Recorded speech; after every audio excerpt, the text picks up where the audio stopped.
ఒకరోజు అప్పుడే మా నాన్నగారు మీటింగ్ నుండి వచ్చి ఆయన ఇంకా సూట్ కేసులు అన్నీ అన్ప్యాక్ చేసుకుంటే అక్కడ కూర్చొని ఉంటాడు బెడ్ మీద. నేను వచ్చి మీతో మాట్లాడాలి, చెప్పరా అన్నారు.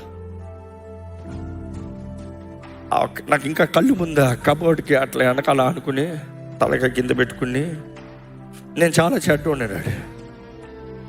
మీరు అనుకునేవాడిని కాదు, నేను ద్రోహిని, నేను చాలా పాపాలు చేశా, నేను బ్రతుకుతానికి తగను, నేను చచ్చిపోదామని చాలా అటెంప్ట్ చేశాను, నేను చచ్చిపోవాలనుకుంటా, చెప్పిపోదాం అనుకుంటున్నాను అని ఏడుస్తూ ఒప్పుకుంటూ అంటే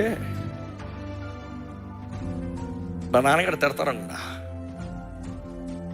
నేరుగా లేచి నా దగ్గరకు వచ్చారు.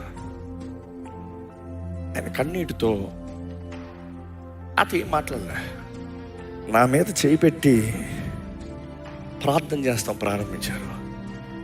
ఆ రోజు ప్రార్థన చేసేటప్పుడు మొదటిసారి నా జీవితంలో ఒక అగ్ని, అలాగే నా స్పైన్ అంతా, నా దేహం అంతా అగ్ని కాల్చబడుతుంది. అలాగా ఒప్పుకుంటున్నా, ఏడుస్తున్నా, ఒప్పుకుంటున్నా.